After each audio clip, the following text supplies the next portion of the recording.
Hi everyone. I thought I would show you a little trick that I've been doing with, I keep tags like this from clothing and things like that, and I want to add them to my books. And, they're really, really thick, so I kind of didn't want to attach them to a page. I want to hang them from my page. Now, I showed some of you what I'd been doing with the eyelet. Well, what happened was, I'll show you the page here. See at the top here? It actually ripped because one of the eyelets I put in went all gibbled and it didn't work right. So then the next one I put a bigger one in thinking, oh well, it'll catch. Well, it didn't.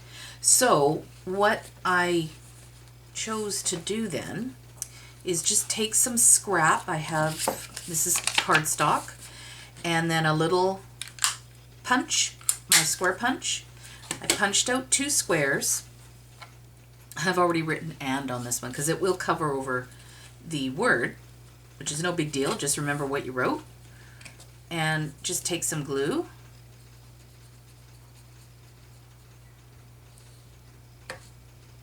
Stick that down on your page. Okay, then you're going to flip it over and you're going to do another one on this side. So what did I just do with it? Oh, there it is. You can ink the edge if you want, but I'm not going to bother. I mean, really, it's not a big deal.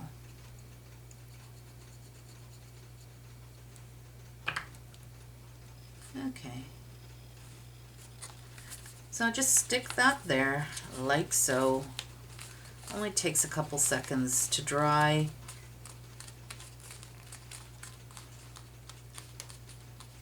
I'm going to try my pause feature. I'll be right back.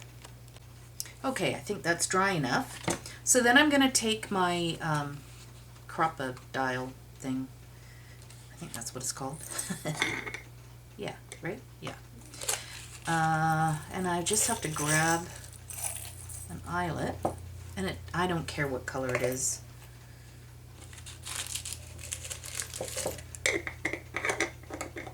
Normally I'd do a small one. But those are the ones that have been messing up for me. So this one worked perfect, but of course there wasn't enough paper to hold it. Anyway, okay, so I'm going to turn this around so I can reach it properly. Make sure you're still in frame. And then I'm just going to go and somewhat get it in the middle. Nope, that's not even close. So then you just move your guide here. I'm going to take it right to the back because I don't really need it. I'm eyeballing everything. Just make sure you have one page. I could totally see myself doing that. Okay, punch your hole. Then get your eyelet. Now I want it on this side. Okay, then I have to switch my dials. So I want the big one.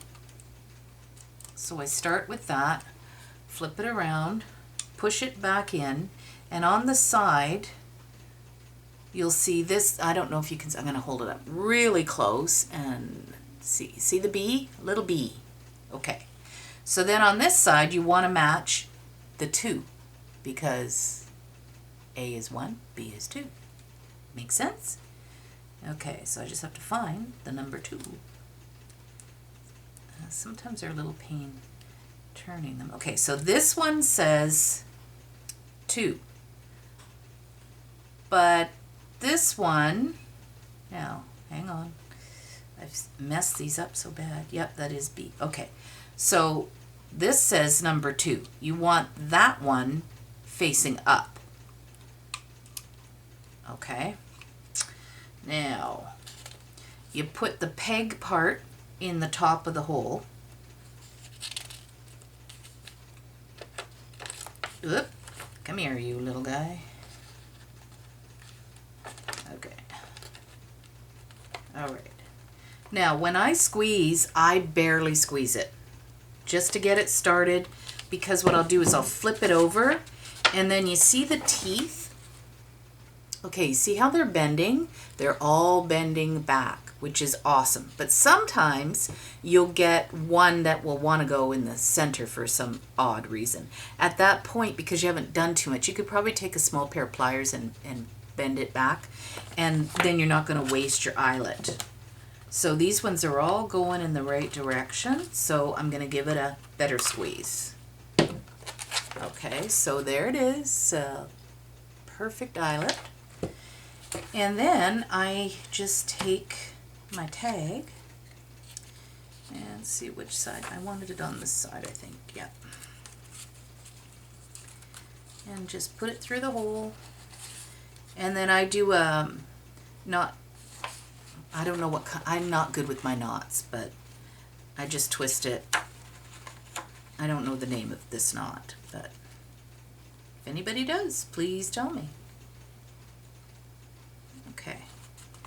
And then depending on how far down you want it to hang or whatever, that's where you kind of adjust your knot. And there you go. So now I have a tag hanging from my book, but it's not going to tear through my paper. So I have to do that for a couple of the holes. They didn't work very well. But I thought I would just share that little tip for you. And the other tip I wanted to give you, I've said this before, whenever you're doing anything that you're going to put something into, don't use double-sided tape, because whatever you put into it will hit the tape and it'll stick.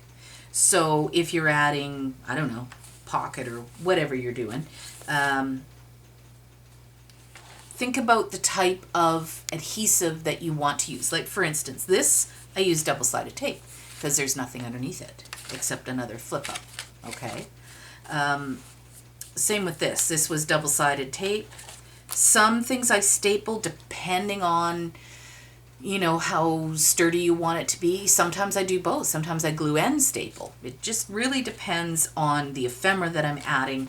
And things like this, like I didn't, because I put it over the 2 pages, I left one side so that it will come up. And that just makes it easier for your page to turn. I mean, if that really bothers you, you could glue it down if you want. But it might pull, you know, might give stress. Really depends. Really just depends. Okay, so there's my share. I did add a few more things, but not a bunch, so I won't flip through it this time for you. I'll save it because, yep, there's more coming. And I am so certain I am going to get that in there. Now, I also wanted to show you, this is what I did with, this is what you can do with the paper bags that you get your stuff in. They all have ads and ephemera pieces. This one was a great, awesome, big bag with handles. And this was on the front and the back. And then this was underneath it, so I cut that out too. This was the gusset, this ad for how to make a tropical trade wind breeze, which of course I'm totally doing. So, you know, I'll stick that in there somehow. I'm not sure how, but that's what I do with my ephemera. I don't necessarily use the whole thing that I've gotten. I will cut it up in little bits and pieces just to have a little memento and memory of the place that I went to. So stay tuned. There'll be another part to this. Thanks for watching, you guys. And check out the next video. It will be the new listing in the store for the ephemera that goes with A Passion for Pink. Okay, thanks for watching. Bye.